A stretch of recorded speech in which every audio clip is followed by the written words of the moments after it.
नमस्कार, मैं हरि नारायण कुमार। आप सभी का बीएसटी ऑल टिप्स में बहुत बहुत स्वागत है।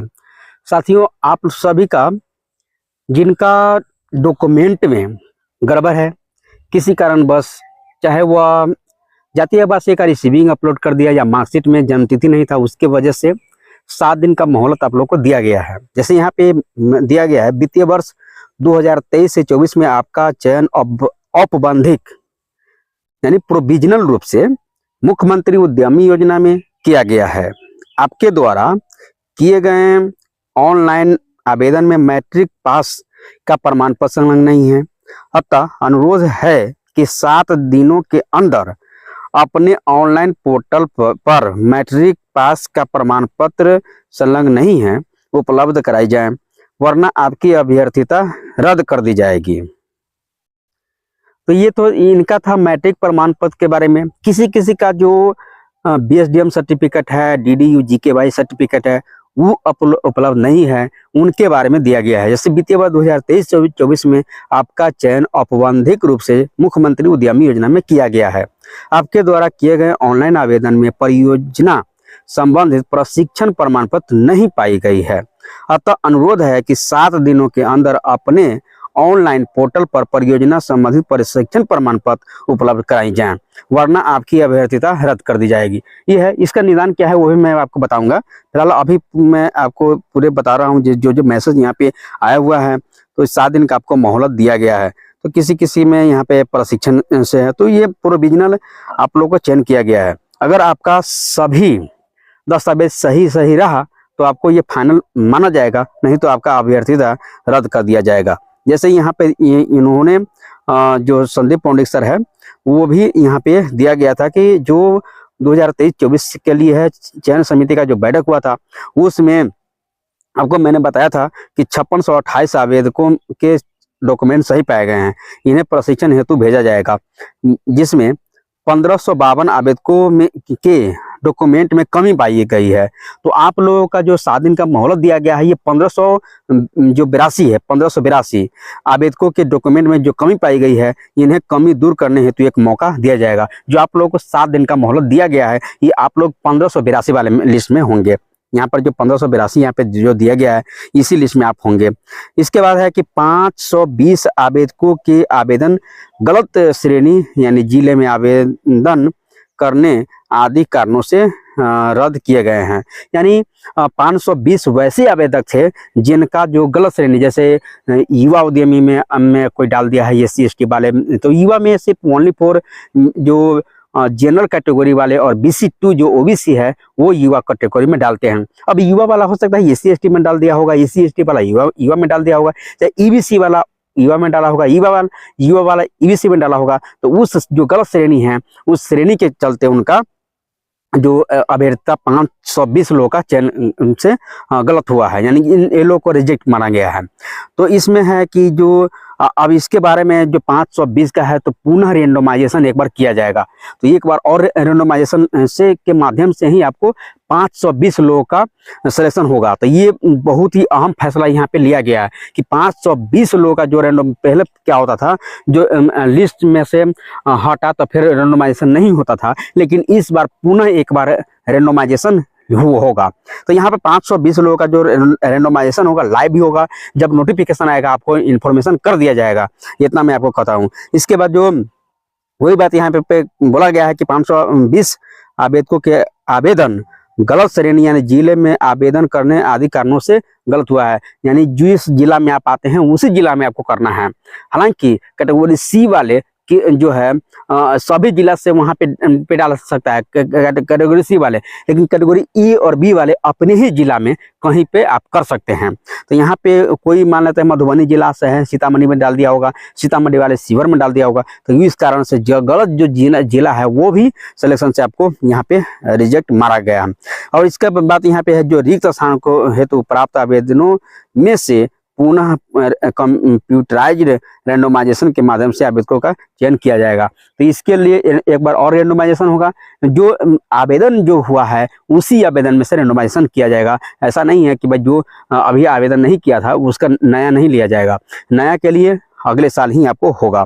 अभी मैं बात कर लेता हूँ यहाँ पे जो दिया गया है, हालांकि जो थंबनेल पे मैंने सभी चीज़ आपको बताया था उससे मैं बाहर नहीं जाऊँगा। तो यहाँ पे जो बताया गया है कि मैट्रिक प्रमाण पत्र से रिलेटेड यहाँ पर जो बताया गया है 2023 से 24 में जो मैट्रिक में कोई गलत पाया गया है उसके बारे में आपको क्या निदान करना है वो यहाँ पे है।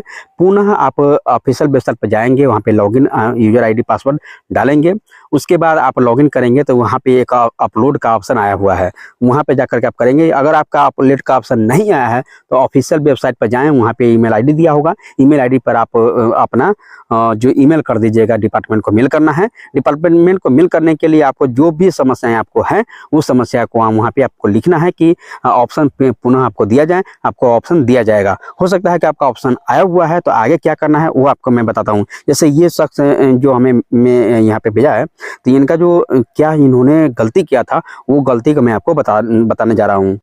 ये भाई साहब क्या किए थे कि जो यहाँ पे बिहार संस्कृत शिक्षा बोर्ड से इन्होंने मैट्रिक किया है।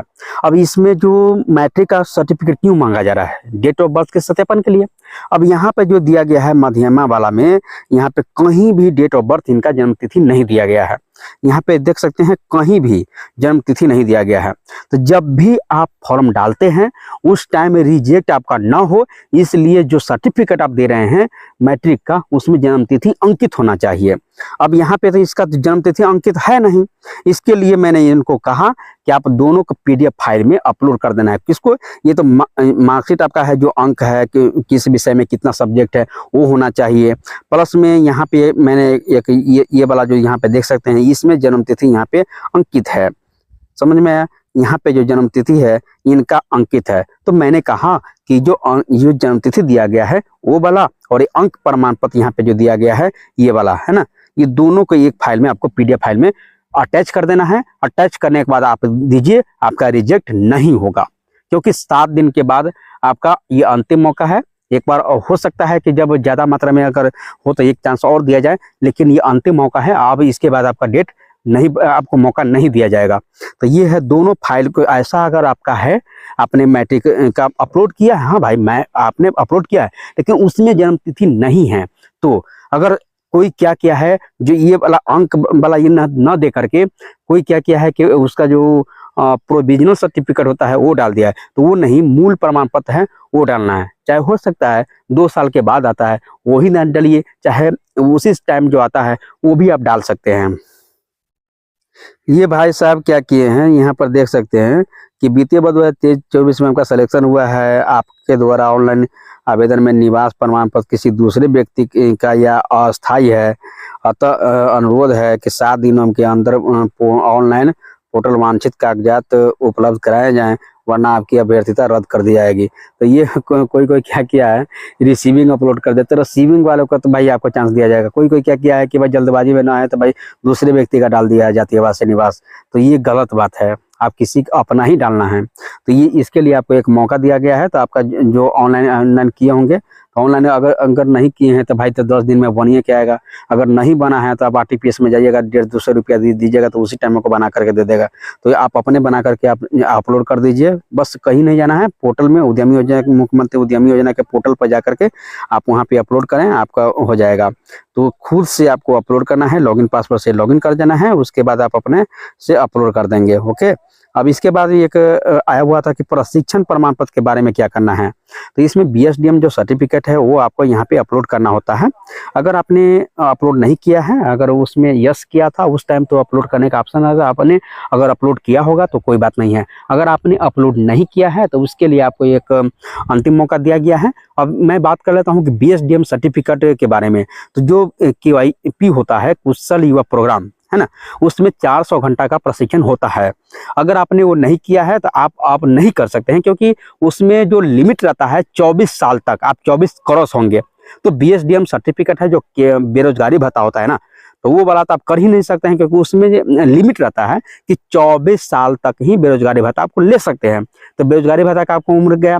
अब एक होता है दीनदयाल उपाध्याय वाला, ओके ना, DDU GKY सर्टिफिकेट। अब ये कहाँ से बनेगा भाई? 7 दिन में तो संभव ही नहीं है कि आप बना सकते हैं। तो इस मान के चलिए कि आपका रिजेक्ट ही होगा, क्योंकि DDU GKY प्राइवेट से नहीं होता है, आप कहीं से भी नहीं बना सकते हैं सर्टिफिकेट।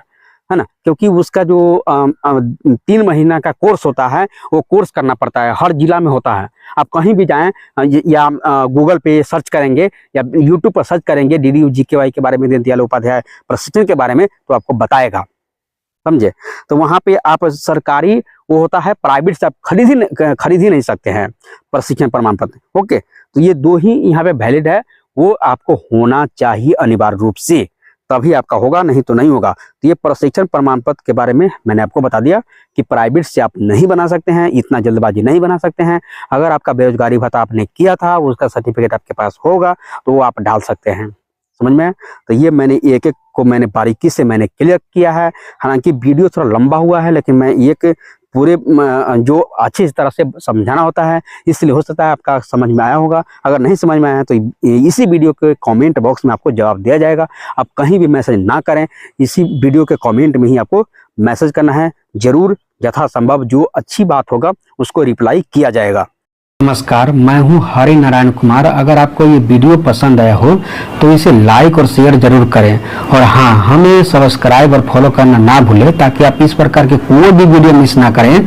तो जुड़िए हमारे साथ और देखते रहिए BST all tips. Telegram, Instagram पर जुड़ने के लिए BST टाइप करना है, BST ऑल टिप्स टाइप करना है। BST एक साथ रहेगा, ऑल एक साथ रहेगा, टिप्स एक साथ रहेगा। टाइप करेंगे तो यहाँ पे आ जाएगा। यहाँ पे मेरा लोगो भी लग रहा है। उद्यमी योजना और बिहार स्टार्टअप पॉलिसी की जानकारी के लिए आप ज्वाइन करें उद्यमी योजना ग्रुप। ये स्पेलिंग आप देख लीजिएगा, इतना लोगों ने अभी तक ज्वाइन कर लिया है। UDYAMI योजना करके आप टेलीग्राम में सर्च करेंगे तो ये लोगो आ जाएगा, आप ज्वाइन कर सकते हैं।